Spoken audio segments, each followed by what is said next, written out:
Olá, alunas e alunos do nosso curso. Estamos chegando aqui hoje, né, na nossa última aula gravada, né, assíncrona.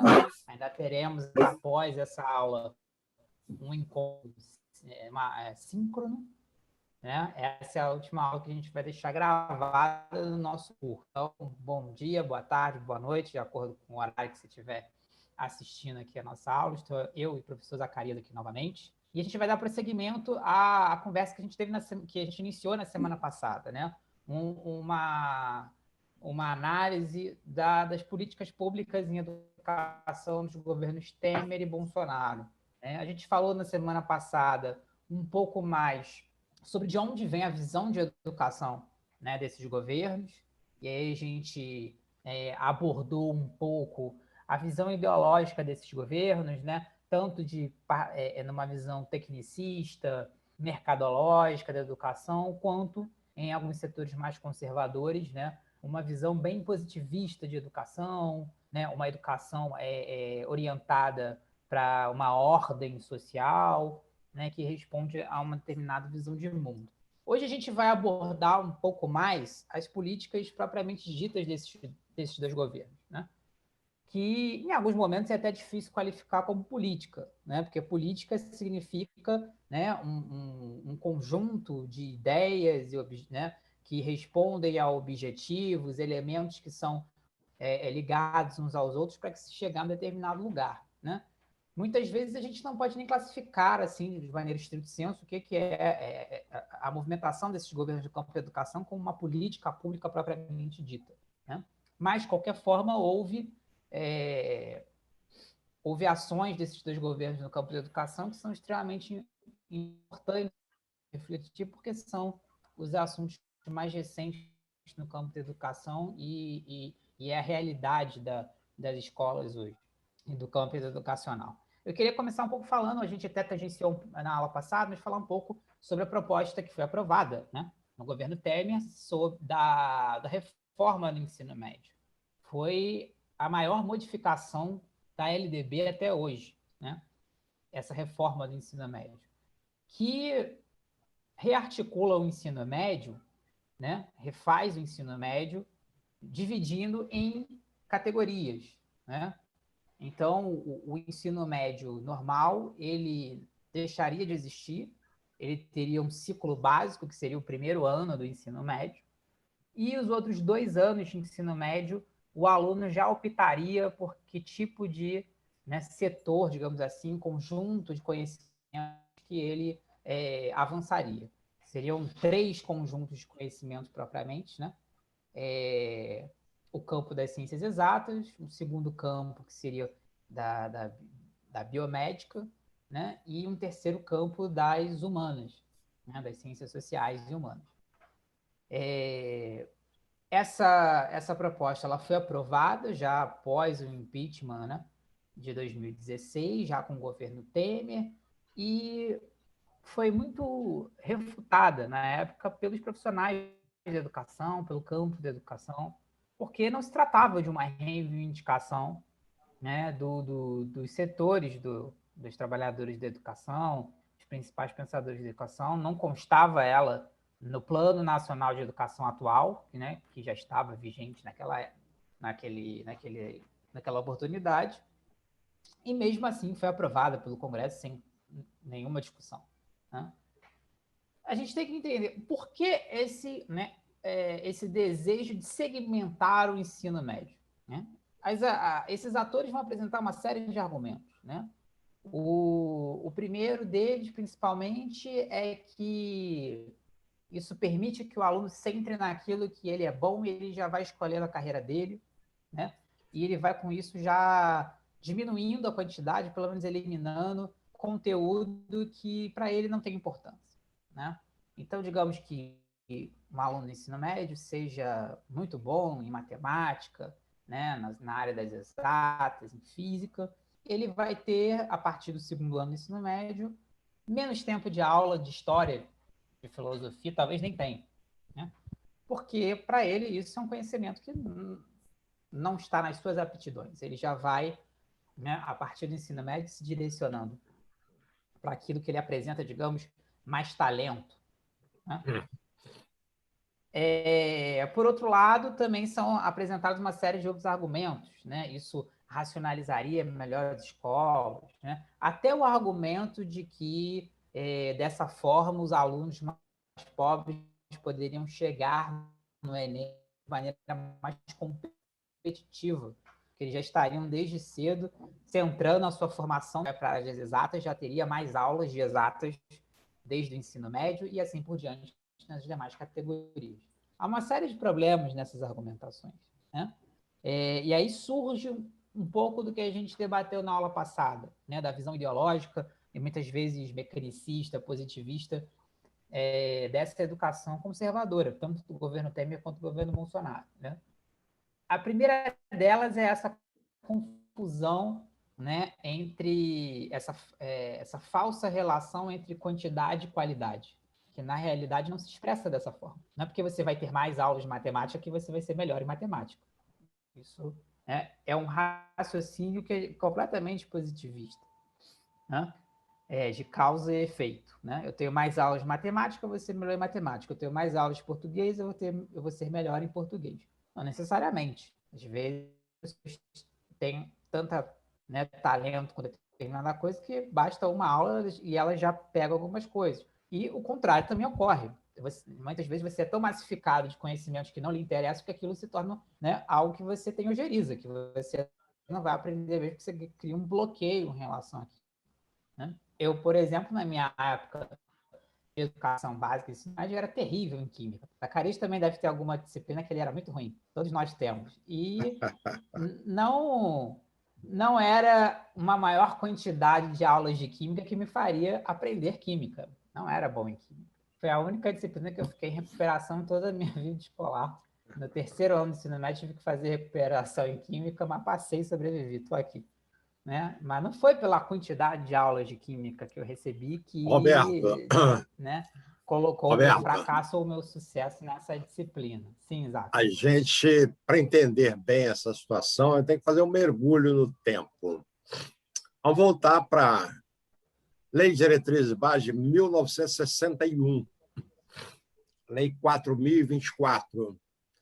Depois de 61, a gente pula para a LDB da ditadura, Lei 5692, de 1971, 71. E, finalmente, a gente pula para essa LDB atual, 94, 96, de 1996. O que se propôs no governo Temer, com o ministro Mendoncinha, o próprio nome já indica, né? Foi uma volta ao passado. Ele é uma negação da LDB de 96, da LDB de 71 e uma retomada da LDB de 61. Portanto, esse é o primeiro elemento a classificar essa proposta do governo Temer. É o seu conservadorismo ou o seu reacionarismo. Ela volta mesmo ao passado. Na época da LDB de 61, 4.024, a educação básica era dividida da seguinte maneira. Primeiro ciclo era o primário. O segundo ciclo corresponde ao secundário.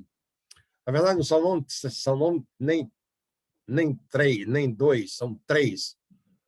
Aliás, o primário, o ginasial e o colegial. São três ciclos, sim. Estava embolando aqui a minha cabeça. O primário era feito em 4 anos. O ginasial também em 4. O colegial era feito em 3. E ele era dividido. Havia um curso clássico, uma formação clássica, onde as ciências exatas eram desprezadas, e a ideia era mesmo a formação de um homem humanista. Ele estudava português, literatura, grego, latim, francês, inglês, e vai por aí afora. A outra divisão era o científico. Eu, inclusive, fiz científico na ocasião. O científico diminuía intensamente a carga horária das humanidades. prevalecendo as ciências exatas. Então, havia português, mas pouquinhas aulas, literatura não existia, essa quantidade de línguas que tinha no curso clássico também não existia. E um terceiro segmento do colegial era o curso normal, o comercial, o agrícola, e vai por aí afora, né? Então, cada um desses aí, eu queria estudar o clássico. Então, eu tinha uma grade curricular. Eu quero fazer científico, tem outra grade. Eu quero estudar normal, né? Ser professor normalista, eu tenho uma outra grade, e assim sucessivamente. O que o governo Temer, então, propõe como novidade é essa volta ao passado. Essa volta ao passado, e o Roberto caracteriza bem. Matiz muito positivista, uma intenção clara de que as pessoas nascem vocacionais. Isso é muito importante a gente perceber. As pessoas estão vocacionadas a fazer o curso clássico, estão vocacionadas a fazer o científico. Essas pessoas desprezam os cientistas da educação. Os cientistas da educação se debruçaram enormemente a desmistificar essa vocação para a área clássica, científica, agrícola, etc., etc. Um estudo na França, um estudo muito interessante, não me lembro o primeiro nome ou o sobrenome, é Bellat, ela consegue provar, desmistificar a crença de que os meninos sabem mais matemática do que meninas, e que, por conseguinte, as meninas sabem mais de literatura do que os meninos. E o que ela comprova? Durante vários anos em sala de aula, pesquisando alunos e alunas, ela percebe que os meninos recebem mais atenção dos professores de matemática do que as meninas. As meninas, quando escreviam uma poesia, uma relação bastante romântica, elas recebiam mais atenção dos seus professores, homens e mulheres, do que os meninos. O que ela acaba comprovando? Que essa vocação, na verdade, ela é histórica, ela é construída socialmente. Ninguém nasce com uma predestinação a gostar de matemática, ou de literatura, ou de física, ou do que quer que seja. As pessoas, nas suas relações sociais, nas determinações formativas que as pessoas vão recebendo, e isso é uma questão ontológica, esse ser vai se formando, então, pelos estímulos pelos estímulos que recebe e as respostas que o indivíduo dá a esses estímulos. Então, nesse caso, o governo Temer, né, se torna reacionário, conservador de um lado e extremamente reacionário na sua essência, ao abandonar os estudos e voltar a esse tempo ainda extremamente machista, isso, mais aquilo e aquilo outro. Então, a proposição do novo ensino médio, dos percursos, eles chamam de percursos formativos, vai levar as pessoas que gostam mais de matemática para a área das exatas, quem gosta disso, para aquilo, etc., etc. Portanto, um atraso. Ele teria prestado um grande serviço no aperfeiçoamento do que já está proposto pela Lei de 1996. Um ensino médio que deve ter uma formação não apenas propedêutica, no sentido de levar as pessoas para a universidade, mas no sentido da aquisição de uma quantidade boa de conhecimentos que o situe melhor no seu mundo, que o situe melhor no seu tempo, né? Então, era isso que eu queria comentar, queria chamar a atenção para essa volta ao passado, para esse conservadorismo, para esse reacionarismo que está predominando em educação no Brasil, do golpe para cá. Me ouve, Zacarias? Oi? Você me ouve? Estou te Minha internet ouvindo. caiu aqui. Estou ouvindo. Ótimo, então vamos continuando. Exatamente isso, né? Essa reforma do ensino médio, ela tem um signo do atraso, ela retorna a paradigmas de educação que já estão completamente questionados e superados, inclusive na própria realidade brasileira. Né? Essa não faz parte, né, da construção de educação que vem sendo feita desde a Constituição de 88, da LDB de 96 até o momento, esses percursos formativos do ensino médio. Muito pelo contrário. A discussão do ensino médio é reconhecer o ensino médio como parte da educação básica e colocá-lo como obrigatório, né? Algo que foi feito há pouco menos de 10 anos atrás. Né? E nós vimos os gargalos que existem no ensino médio atualmente. Né? Isso apareceu quando a gente fez a aula de censo escolar, apareceu no PNE, agora que vocês fizeram a segunda avaliação sobre o PNE, com certeza também se depararam com isso. Então, o ensino médio, né, que vem sendo agora reivindicado como parte da educação básica, obrigatória, né? No mundo inteiro se fala em 12 anos de educação obrigatória, ou seja, os 9 anos do fundamental mais os 3 anos do ensino médio. Essa proposta do Temer, na verdade, vai ao contrário. Né? Transforma o ensino médio praticamente num pré-vestibular. Né?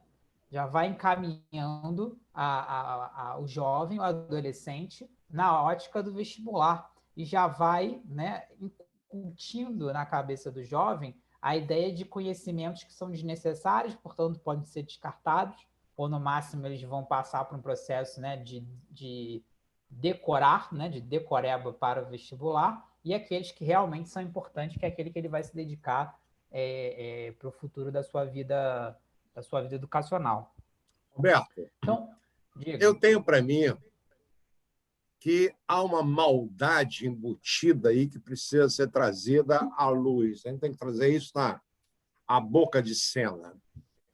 Quando o governo Temer, nessa ação reacionária, essa reforma reacionária do ensino médio, quando ele faz isso, ele está, na verdade, pensando em meio à moda Paulo Guedes, de que o filho de porteiro não pode cursar a universidade, ele está pensando em destinar a maioria do alunado para o ensino de formação técnica.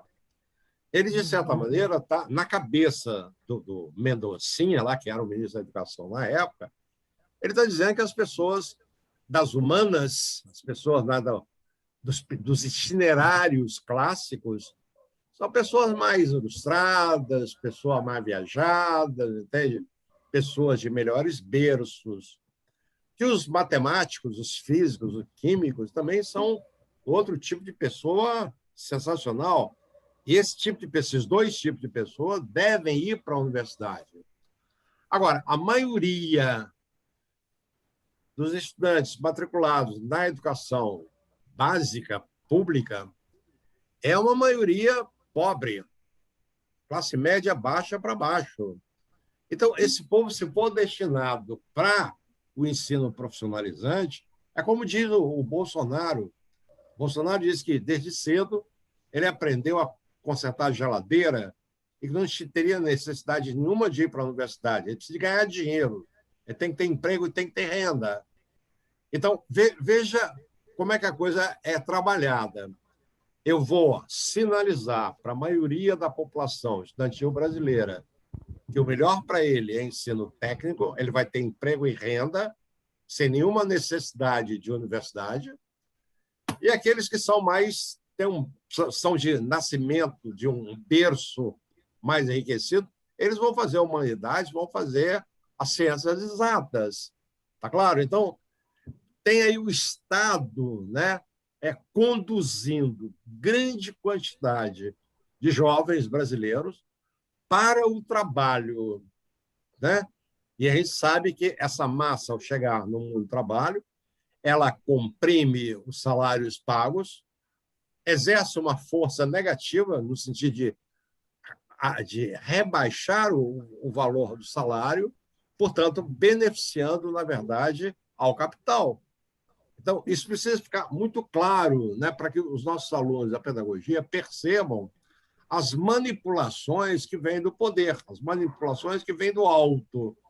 E, com isso, não significa que trabalhem no oferecimento de uma educação de qualidade para todos.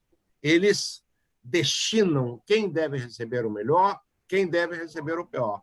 Tem uma criminalidade aí nas proposições, sobretudo desses governos antipopulares, antidemocráticos, autoritários e etc. Sim, nesse momento é que, como a gente chamou a atenção na última aula, é que a gente vê que há muito diálogo entre as propostas Temer e propostas do Bolsonaro, né? Porque é muito fácil criticar, né, o Bolsonaro por todo o arroba autoritário dele, e até mesmo nas posições toscas que muitas vezes ele defende e os ministros da educação dele defendem. Mas a parte limpinha, né, desse conservadorismo também não é muito diferente, não pensa muito diferente. Né? É uma visão de educação elitista, é uma visão tecnicista entre muitas aspas, inclusive, né? É uma visão de que a maior parte, né, da população tem direito a essa educaçãozinha aqui, né? E os grandes saberes de educação são realmente um conhecimento restrito à minoria social. Esse ensino médio ele enfrenta, inclusive, um grave problema de ser talvez inexequível, né? Não deu para ver, Porque vamos Roberto. pensar o seguinte: Não deu para ouvir porque picotou a sua voz. eu dizia sobre a dificuldade até de se executar esse ensino médio, né? Porque se nós pensarmos que está ruim ainda, Tá bom, agora está ótimo. se nós pensarmos uma escola pública de ensino médio, que agora, ao invés de uma turma, vai ter que ter três, né? Porque se a gente pensar, a gente tinha uma turma de ensino médio, agora aquela turma vai se dividir em três, porque são três itinerários diferentes. Aonde a gente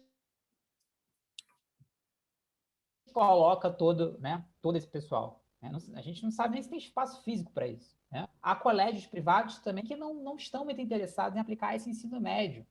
Né? Porque tem propostas mais construtivistas, né? E aí, para uma classe média progressista e tal, que procura essas escolas para matricular os seus filhos, também não quer esse ensino médio fragmentado. Então, até a execuibilidade desse ensino médio, ele é difícil, né? Ele é difícil. Esse ensino médio ele tinha aí alguns anos para ser aplicado, esses anos já estão passando, é óbvio que agora no contexto de pandemia não tem como fazer, e a gente não sabe nem se esse ensino médio vai vingar. Eu, que sou um crítico a essa proposta, inclusive, torço para que ele não vingue, né? Porque Roberto, ok, a gente um sempre tem que ser retrocesso completo. crítico, a gente tem que ser muito crítico a essas propostas, inclusive tentar articulá-las na sua totalidade. Essa reforma que encaminha os filhos de trabalhadores para uma formação técnica, ela não está desarticulada de escola sem partido, né? Escola militarizada, essas coisas todas como tem ocorrido. Nós poderíamos começar agora a articular esse ensino médio com escola sem partido, com a escola sem partido, pelo menos. O que você acha disso? E o que você Sim, acha das escolas militarizadas? exato. E aí, agora já entrando mais nessa política do governo Bolsonaro, né? Primeiro que o governo Bolsonaro, assim como o governo Temer, ele negligencia completamente o Plano Nacional de Educação, né? Então, se abre mão completamente do Plano Nacional de Educação, se coloca ele de escanteio e se vem com novas propostas, né? Propostas que não foram discutidas no campo da educação, não foram discutidas nos fóruns de educação, não foram discutidas em lugar nenhum. É aquilo que a gente já chamou a atenção em outras aulas da política do zigue-zague, né? Zacarias adora esse termo. Cada governante que chega quer inventar uma política nova do zero, totalmente dele, descontinua o que foi feito anteriormente e se faz uma nova política completamente nova, né? Esses exemplos que o Zacarias deu são muito bons, né? Por exemplo, uma das propostas educacionais do governo Bolsonaro é a militarização das escolas, né? A argumentação do governo Bolsonaro: as escolas militares, os colégios militares são instituições de excelente qualidade, né? São instituições de excelente qualidade no quesito de notas, no quesito de avaliações, de aprovações em vestibulares, em concursos públicos, né? São excelentes no quesito disciplina, né? Que é algo muito caro, esse pensamento da extrema-direita, a ideia de educação como uma forma, né, de ordenar a população, né? Então, ok. Os colégios militares realmente têm notas boas e tal? Alguns deles realmente têm, né? Tem um bom desempenho de notas, de avaliações? Sim, é possível. Mas... Roberto, vamos fazer uma distinção aí, porque senão a gente vai colocar tudo na mesma panela. O Brasil tem 13 colégios militares clássicos. Esses 13 colégios militares clássicos são dirigidos por diferentes forças. O Exército Brasileiro tem, por exemplo, o Colégio Militar do Rio de Janeiro. A Aeronáutica tem, no Rio de Janeiro, o Colégio Newton Braga, na Ilha do Governador, Colégio da Aeronáutica. A Marinha tem um colégio, que é a Fundação Osório, aqui no Rio de Janeiro, funciona ali no Rio Comprido. Então, veja bem, são 13 instituições que existem pelo Brasil afora, e são boas, muito boas. O que a proposta agora corrente no governo militares é de a polícia militar assumir o controle de algumas escolas, na medida em que a propaganda deles é que a nossa garotada é indisciplinada, é gazeteira, não gosta disso, não gosta daquilo. Então, o regime escolar, educacional, comandado pela polícia militar, vai levar essa garotada ao ponto certo, ao ponto ideal. Quer dizer, os colégios militares ficam como estão. E as escolas públicas, elas começam a se militarizar de acordo com a concepção de escola militar da PM, das PMs estaduais. Então, o melhor exemplo que a gente tem hoje são alguns estados do interior, por exemplo, Goiás, que já militarizou diversas escolas. Por outro lado, é preciso que a gente faça uma relação. E aí, quem fornece fundamentação teórica para nós é o Foucault, que os meninos da pedagogia tanto gostam, no seu livro Vigiar e Punir. No livro do Foucault, Vigiar e Punir, ele mostra claramente que o Estado tem uma necessidade grande de vigiar a sociedade e punir toda vez que algum membro dessa sociedade infringe alguma lei, cai em algum erro e etc. O Foucault vai dizer também que quando essa observação do vigiar e punir entra no corpo das Forças Armadas, existe uma ideia de economia muito presente. Eu pego uma tropa e eu tenho que dar uma ordem unida. Aquela tropa tem que marchar, né, com o mesmo pé, marcando ritmo. Os braços têm que estar no mesmo ritmo. E o próprio Foucault pergunta e responde: por que essa necessidade tão grande de operacionalizar um conjunto de pessoas a que obedeçam a um único comando e o respondam de maneira igual? Isso é uma grande economia. Numa guerra, as pessoas não podem ficar contestando a ordem. As pessoas têm determinadas formas de se comportar numa guerra que precisam ser eficientes. Então, para isso, precisam daquele treinamento. Ora, quando eu passo isso para o contexto da escola, eu estou querendo que essa escola seja disciplinadamente organizada, como se estivessem em ordem unida. lá na frente, eu tenho que pensar num trabalhador que dê respostas imediatas ao comando do seu posto de trabalho, com ganho de tempo, com criatividade, etc., etc. Então, dada uma ordem no seu local de trabalho, a ordem será cumprida absolutamente sem nenhuma contestação. São pessoas executivas, não importa quem dê a ordem, que a ordem seja para cremar 5 milhões de pessoas, que cremem. Ele não vai contestar isso, ele é um obedecedor de ordens. Então, essa reforma, essa tentativa de militarizar as escolas, veja, ela se insere bem no novo tipo de trabalhador que eles querem, um trabalhador multifuncional, extremamente obediente, sem nenhuma manifestação de caráter ideológico. Quando a gente trabalha a escola sem partido de outro lado, isso casa ou calça, né, que nem uma boa luva de pelica. A escola passa a ser uma escola instrucional e muito menos educacional. Essa escola vai instruir em competências, vai desenvolver habilidades, de forma que o trabalhador seja muito mais rentável para o seu patrão. Então, nós já temos 3 elementos, né, que vão caracterizar muito o horizonte desse governo conservador. Percursos formativos, de preferência, a maioria indo para o curso de formação técnica, uma escola instrucional, portanto, desideologizada, e uma escola com uma ordem, né, disciplinar extremamente séria, que resgate a obediência. Resgate a obediência. Veja bem, ele não está querendo a educação de um indivíduo livre, ele está querendo a educação de um indivíduo dependente de ordens a serem cumpridas.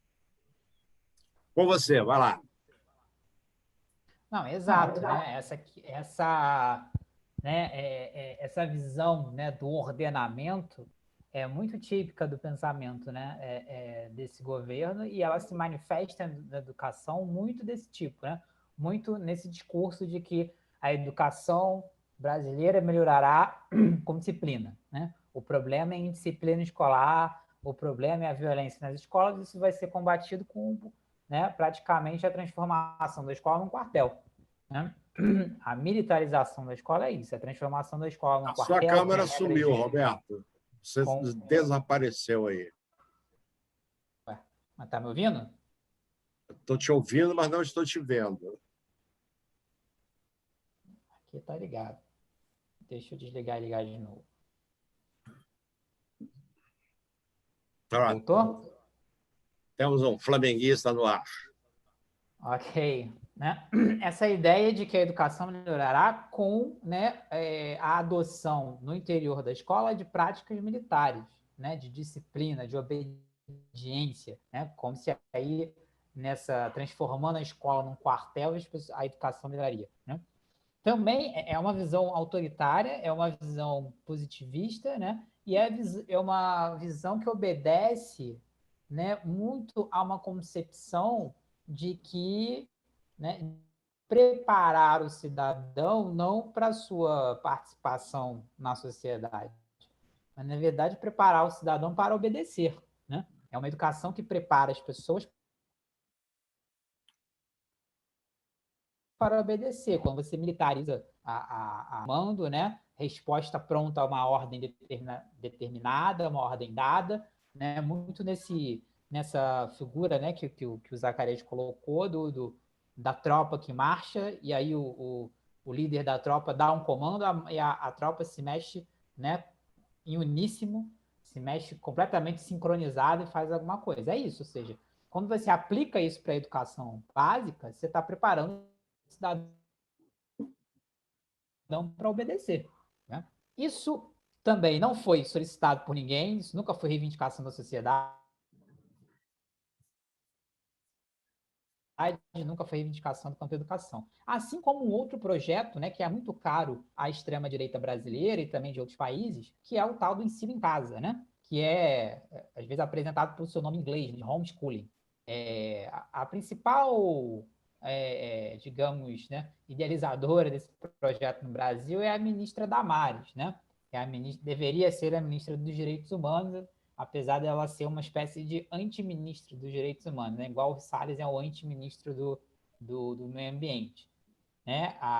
Essa ideia vem muito, né? Se a gente for pesquisar a origem de onde vem essa ideia de homeschooling, ela vem dos Estados Unidos, né? De setores ultraconservadores norte-americanos, né? Religiosos. Religiosos, uma visão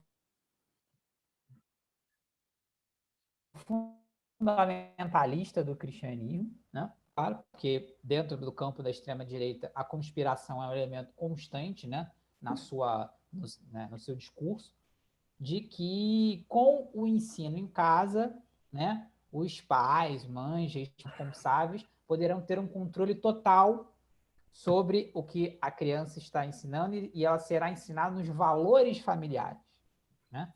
E por que é importante ensiná-la a partir dos valores familiares? Porque na escola convencional, né, essa escola convencional está contaminada por todo tipo, né, de ideologias de esquerda. Ideologias que transformam as crianças em militantes, comunistas, né? Ideologias que querem mudar o sexo das crianças ao discutir sexualidade, né? Ideologias que querem destruir, né, a família. Né? E é nisso que nós podemos adicionar, destruir a ordem, ou até dentro desse pensamento conservador, destruir uma ordem que para eles é uma ordem natural das coisas. Né? O mundo é assim, ele tem que ser assim porque ele é assim, ponto, acabou. Ele não deve ser questionado. Né? Isso é importado, né, para o Brasil pela nossa extrema-direita e a gente pode perceber como o discurso é muito parecido. Né? Esse discurso, né, de proteção da família, né? Vamos salvar a família, vamos defender a família. Olha, vou defender a família de quê? Quem é que está atacando a família? Por que eles dizem que tem que defender a família? Porque alguém está atacando a família. Quem está atacando a família? Né? Quem está atacando a família são as feministas, né? É a população LGBT, são os comunistas, né? A esquerda em geral. Né? Então, essa proposta do homeschooling, ela está dentro de uma visão de mundo extremamente conservadora, extremamente fundamentalista, né? Uma interpretação fundamentalista, autoritária do cristianismo, principalmente do cristianismo neopentecostal, né? De que você vai criar, né, com a educação em casa, uma proteção. É claro que isso também tem interesses financeiros muito grandes. Né? Por quê? Roberto, me permita, antes de a gente entrar em interesses financeiros, eu acho que ele precisa de colocar isso em termos calvinistas. Olha o calvinismo aí de novo, bastante presente. As comunidades mais fundamentalistas dos Estados Unidos, calvinistas, elas têm como doutrina a não obediência ao Estado. É muito interessante observar isso aí.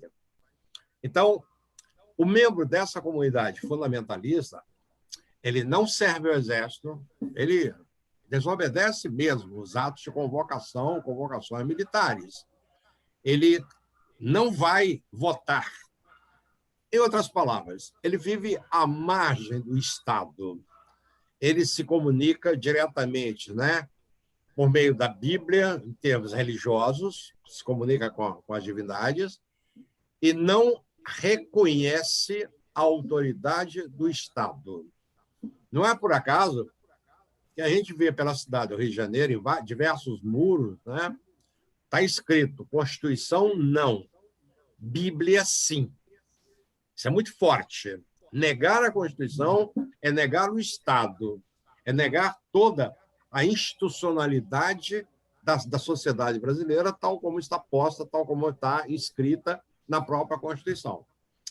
Quando eles remetem para a Bíblia, eles estão negando todo esse arcabouço estatal do qual a sociedade se reveste. Então, a educação doméstica ela acontece nos Estados Unidos, garantida por emendas constitucionais, Os Estados Unidos já foi fundado assim, tá claro? Agora, eu preciso entender essas comunidades onde se praticam intensamente a educação doméstica, não apenas como sociedades religiosas, mas do ponto de vista do gênero, elas são extremamente machistas e são extremamente misóginas. Machista, por quê? Porque há uma proeminência do macho, do homem, sobre a mulher. O macho é superior. O macho anda a cavalo, em cima do cavalo, e a mulher vai atrás, pegando no rabo do cavalo. Ele anda no camelo e a mulher vai pisando na areia quente do deserto. A mulher é o substrato do homem, uma coisa extremamente inferior. E é misógina por quê? Porque essa mesma concepção religiosa, filosófica, de inferioridade da mulher, não admite que a mulher tenha uma vida própria, profissional, fora de casa. Então, a educação doméstica, de novo, vai restringir a saída das mulheres de fora de casa. Elas vão ter que ficar presas, cozinhando, lavando, passando, costurando a meia furada no dedão e educando as suas crianças. Como esse pessoal, regra geral, é contrário às medidas, né, de controle da natalidade, a expectativa nessas comunidades fundamentalistas, as mulheres têm uns 5, 6, 8 filhos e vai por aí afora. Ora, uma mulher que tenha que cuidar da casa, cuidar do marido, cuidar dessa filharada toda, ainda garantir para eles o estudo doméstico, é realmente voltar ao século, sei lá, 11, 9, 13, entendeu? Fixando as mulheres dentro de casa. Então, nós precisamos estar muito atentos para as medidas reacionárias desse poder, desses grupos que estão se tornando hegemônicos. Estão tentando juntar tudo. Reorganiza o ensino médio para a formação de trabalhadores obedientes, trabalhadores que não pensam duas vezes em cumprir a ordem, por mais insana que seja essa ordem. 2, que as escolas tenham uma disciplina militar que coloque essa gente num caminho de obediência, de operacionalidade, sem contestações. Querem ainda uma escola que seja instrucional, que não se preocupe com a educação, entendendo que a educação é de exclusiva competência das famílias. Então, não cabe à escola ideologizar absolutamente nada. A escola tem que ser, como é a palavra em latim, instructio. Ela tem que apenas garantir o fazer, o saber fazer. Ela não precisa de ficar discutindo o contexto em que ocorre aquele saber fazer, aquele fazer. Não importa, tem que saber fazer e ponto. E agora vem a escola doméstica tentando fragmentar um sistema que a gente tem, que garante unitariamente do Arroio Chuí, lá, ao ponto extremo ao norte, né, que a nossa garotada tenha o mesmo conteúdo, tenha, enfim, a mesma escolaridade. Não, agora vamos fragmentar em unidades familiares. Cada família ensina como sabe, ensina o que sabe, com o dinheiro que tem para bancar professores particulares, para bancar viagens, cinema, teatro, etc., aprofundando cada vez mais as diferenças na sociedade brasileira. Nós já somos uma sociedade incrivelmente desigual. Essas propostas conservadoras reacionárias resgatam mais ainda o elitismo da sociedade brasileira. Então, a gente precisa estar muito atento ao que está sendo construído aí, né, Roberto? Sim, Isaac. E aí eu fecho trazendo tudo que você falou, que todo esse elitismo e toda essa fragmentação e todo esse conservadorismo, ele também pode e é muito lucrativo para alguns grupos e para algumas pessoas, né? Por quê? O ensino médio ele pode ser fragmentado, né, para a massa, já para esse direcionamento profissional. Mas aquelas grandes escolas, para o filho dos ricos, para o filho da classe média, não vão fragmentar o ensino médio, não. Não, Você claro que acha que não. São Bento vai adotar esse ensino médio fragmentado? Não vai, né? E mesmo as escolas de teor mais mercadológico, como o PH, como o AZ, não vão adotar esse ensino médio, não. Por mais que elas já sejam escolas direcionadas para o vestibular, para o Enem. Não Eu vou vão. te dar elemento concreto para você pensar. Quando foi promulgada a LDB, a 5692, em 1971, ela determinava que todas as escolas, indistintamente, oferecessem ensino profissionalizante e transformassem os seus ensinos em ensinos profissionalizantes. Na ocasião, era presidente do Conselho, na época, Conselho Federal de Educação, o reitor do Colégio São Bento, Dom Lourenço de Almeida Prado. E o Dom Lourenço, no Conselho Federal de Educação, disse não, o Colégio São Bento não vai oferecer ensino profissionalizante. No mínimo, nós queremos, estabelecido em lei, um período de carência de 10 anos para nós nos adaptarmos a essa nova lei. Em 1981, a conjuntura era outra, esse tempo de carência acabou e inscreveram de novo na lei que os colégios não tinham essa obrigatoriedade. Isso foi crucial para a educação brasileira nos anos 70, 80. E está aí, meu caro Roberto, uma das razões de por que a educação pública, que sempre foi muito boa, as grandes cabeças da sociedade brasileira eram oriundas das escolas públicas, mas a partir dessa dualidade que se criou, a partir de 71, escola pública é escola profissionalizante. Escola particular é especializada no vestibular. De 1971 a 81, a escola pública se deteriorou e perdeu a sua qualidade, foi praticamente incapaz de colocar seus alunos nas universidades por uma razão simples. Elas tinham todo um currículo de formação geral e tinham, do outro lado, um currículo profissionalizante.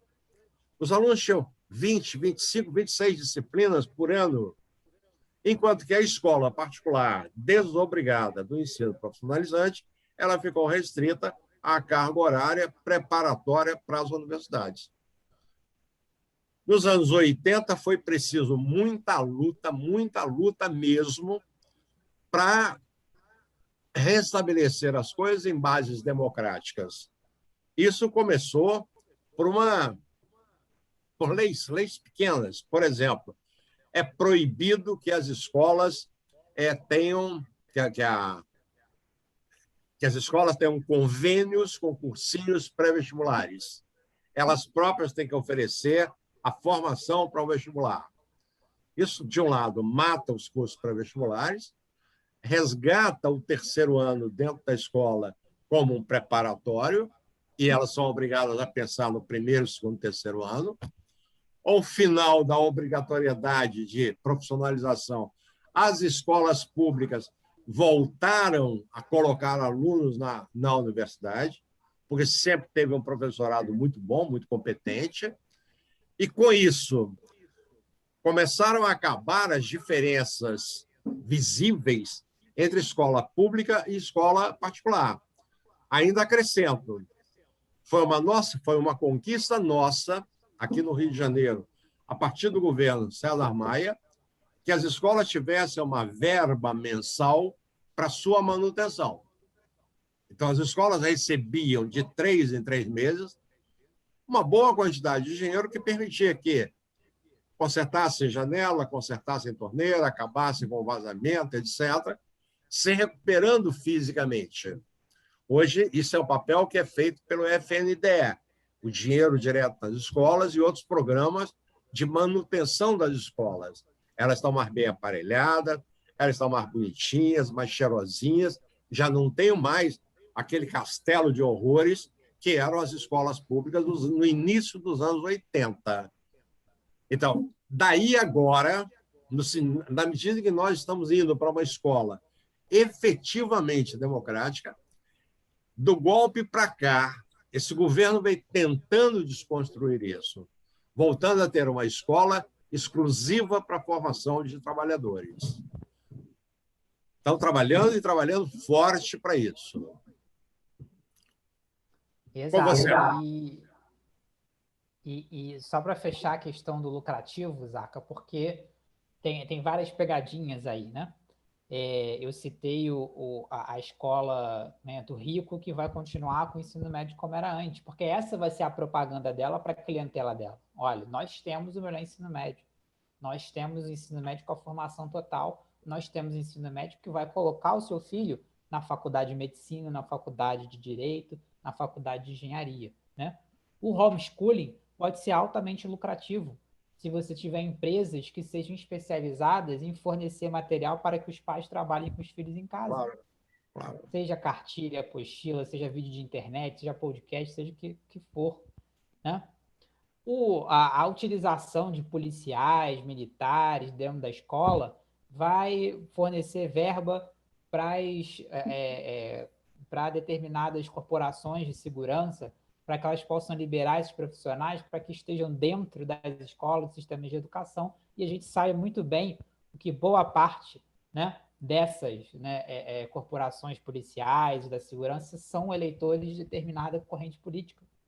Então, também Mas, não agrada, de qualquer modo, a gente precisa sinalizar sempre que me parece que as pessoas estão se encaminhando no tipo de sociedade que o Huxley nos apresentou no livro Admirável Mundo Novo, em que as pessoas existem conforme as suas profissões, as suas destinações prévias, de acordo com os interesses autoritários dos governantes daquele admirável mundo novo. Então, pessoas que têm uniforme verde, elas não podem frequentar os mesmos lugares de quem tem uniforme vermelho, quem tem uniforme verde. Então, é uma sociedade extremamente estratificada, conforme funções, conforme, não vou nem dizer o seu mérito, porque não há disputa, na verdade, conforme as suas competências e as suas habilidades. Sociedades rigidamente, né, estruturadas, hierarquizadas ou estratificadas. Isso é extremamente antidemocrático, isso é extremamente fascista, e a gente não pode, de maneira nenhuma, no meu entendimento, contribuir para que a gente chegue àquilo que já foi denunciado pela ficção científica, pela literatura de ficção. Os caras estão lá na frente dizendo, olha, as pessoas estão trabalhando no sentido que é muito ruim. Daqui a pouco nós vamos chegar a uma situação semelhante à Gattaca, do filme, né? que mostra uma sociedade extremamente rígida, todo mundo controlado, todo mundo vigiado, sem nenhuma liberdade individual. Não, acho que não é isso que a gente quer para o nosso futuro, ainda nesse século XXI, século XXII, sei lá. Nós podemos ter outras alternativas. Eu acho, Roberto, que a gente podia encerrar essa aula discutindo agora o projeto transformado em lei de que a educação é serviço essencial. O que você achou dessa lei relatada pela deputada Joyce Hasselmann, que votada na Câmara dos Deputados? Não foi aprovada ainda no Senado, né? Mas já foi aprovada na Câmara dos Deputados. Sim. Joyce Hasselmann, que tem uma longa formação em educação, né? Sabe muito sobre o assunto, né? Não sei como ela não está aqui sendo uma colega nossa na Faculdade de Educação, né? Porque ela realmente deve ter uma formação muito grande nessa área. Mas é verdade, eu acho que a gente pode encerrar o debate, inclusive, exatamente sobre essa lei, Zacarias, porque ela casa justamente com o que a gente vinha falando, né? Agora, a educação foi reconhecida como essencial. Agora, no meio da pandemia, né? 3 mil mortes por dia, 400 mil mortos. A gente conseguiu, de março para abril, né, morrer 100 mil pessoas no intervalo de 36 dias, ou seja, está morrendo 100 mil pessoas por coronavírus no mês no Brasil. Se a gente continuar nessa velocidade, quando chegar no Natal, nós vamos ter 1 milhão de pessoas mortas, né? E nada nos indica nesse momento, né, que a gente vai ter uma redução desses casos, né? Não com essa vacinação em morosidade e o governo mais atrapalhando do que ajudando. E aí é curioso, por quê? Por que foi, né? E aí, por que eu estou dizendo que vai casar juntinho para a gente fechar a discussão de hoje, né? Por que foi aprovado isso, nesse momento, agora? Né? Foi aprovado para que se obriguem que as escolas abram, né? No meio da pandemia.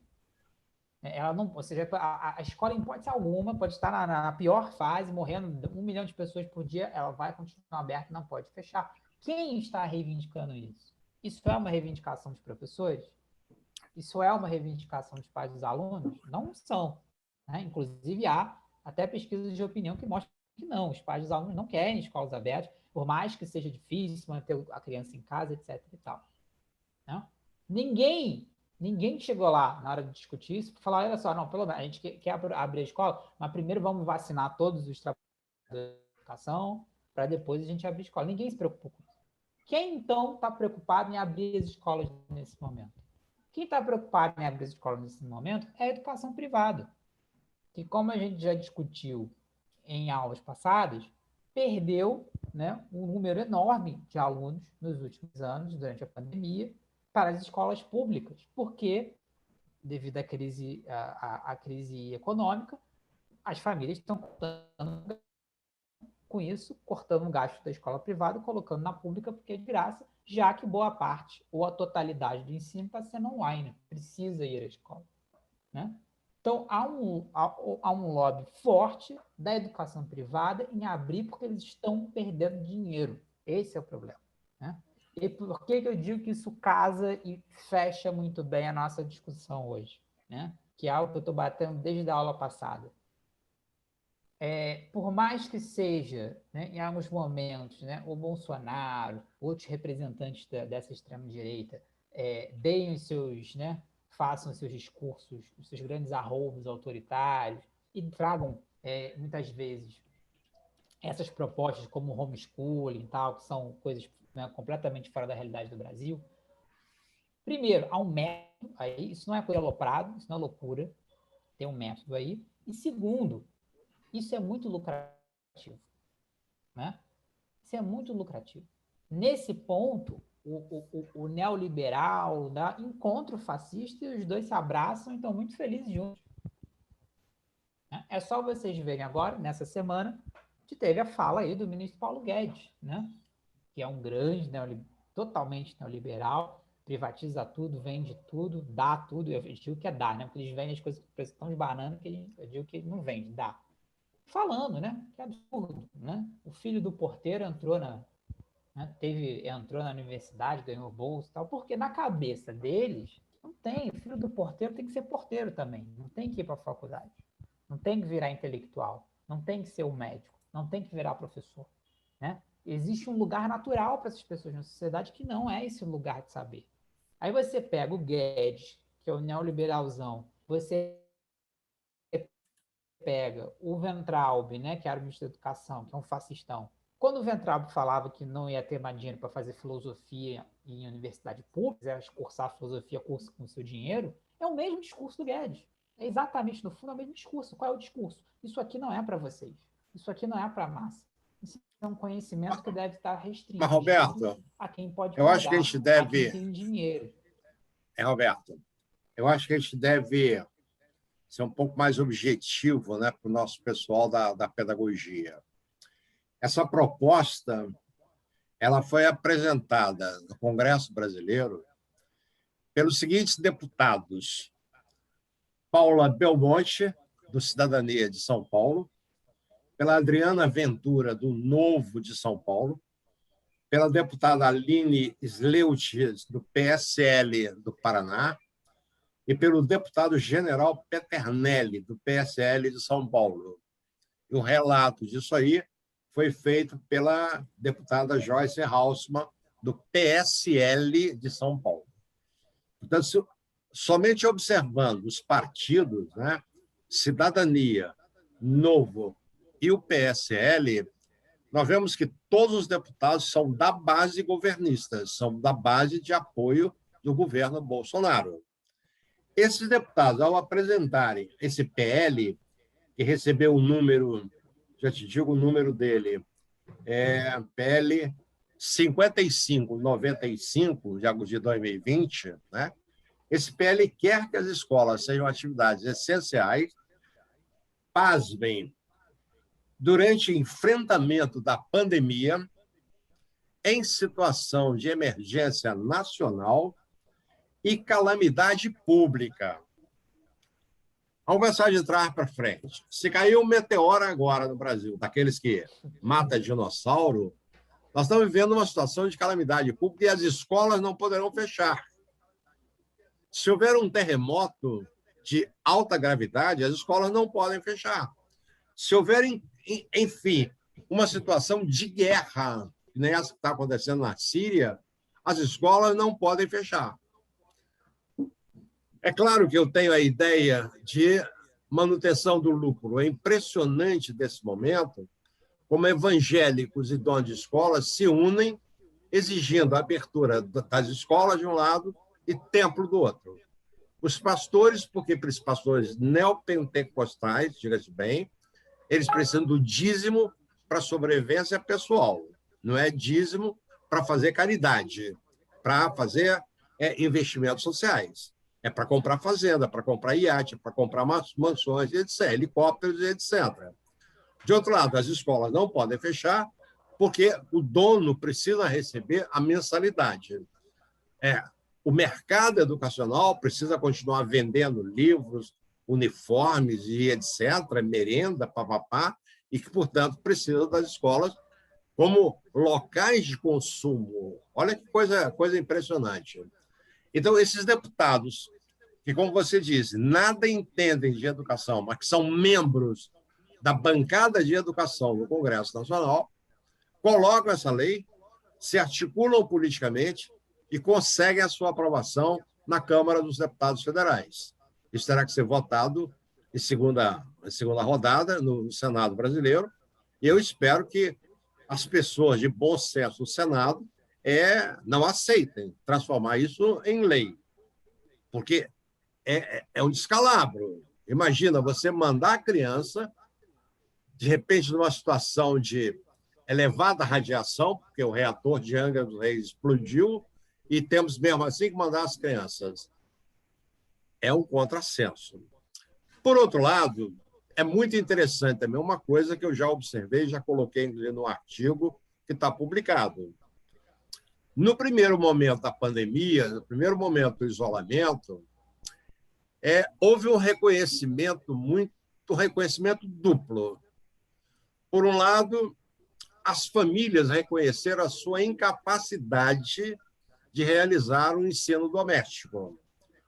Houve pais que escreveram crônicas na imprensa, dizendo que estava mordendo os cotovelos porque não conseguia que a sua filha aprendesse a escrever a palavra bola. Tá? Então, reconheceu-se essa incompetência e, de outro lado, reconheceu-se a importância social dos professores na educação das nossas crianças e jovens.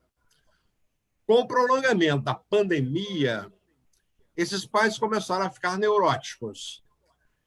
Se observarmos o que a imprensa vem registrando, é muito interessante. Os pais se perguntando como é que os professores conseguem garantir aula com 40, 30, 20 crianças em sala de aula e ainda fazê-los cumprir as obrigações escolares. Reconhece o status do professor. Esses pais vêm para a imprensa dizendo: cara, o professor é muito mal remunerado, é muito mal reconhecido, porque o ofício deles não é fácil. Aí vão para um prolongamento, os pais cada vez mais neuróticos, com os filhos em casa, e aí eles começam a sinalizar que é preciso abrir as aulas. Esses pais, para mim, são muito loucos, porque eles preferem os seus filhos expostos a um vírus mortal, letal, a lutar no sentido de outras fórmulas. Esse PL a ser aprovado no Senado Federal, ele não dá um indicativo de medida de segurança, Roberto. Diversos deputados apresentaram emendas ao PL no sentido de garantir, né, medidas sanitárias de proteção. Apresentou-se, inclusive, fortemente um substitutivo global no Congresso Nacional. Tudo isso foi desprezado. O PL transformado em lei conterá apenas 3 artigos. Artigo 1º, considera-se a educação um serviço essencial para a sociedade. 2, esta lei entra em vigência na data da sua publicação. 3º artigo, cumpra-se imediatamente. Meu caro, isto é uma temeridade, uma boçalidade feita por quem não entende nada de educação, para pessoas que estão negando a letalidade desse vírus, para as pessoas feito por pessoas que estão negando todo o conhecimento científico acumulado, e pais que preferem que isso seja aprovado, que as escolas sejam abertas. E de uma forma muito irracional, porque outras leis que já saíram nos estados e nos municípios afirmam que as escolas têm que funcionar com 40%, o que significa que as turmas terão que ser percentualizadas, de forma que X% assista a aula no dia, X% no outro dia, X% no outro dia. Quer dizer, para integralizar um planejamento de uma aula para a turma, eu tenho que gastar 3 ou 4 dias. Vou perder as melhores interações que os alunos podem fazer em sala de aula.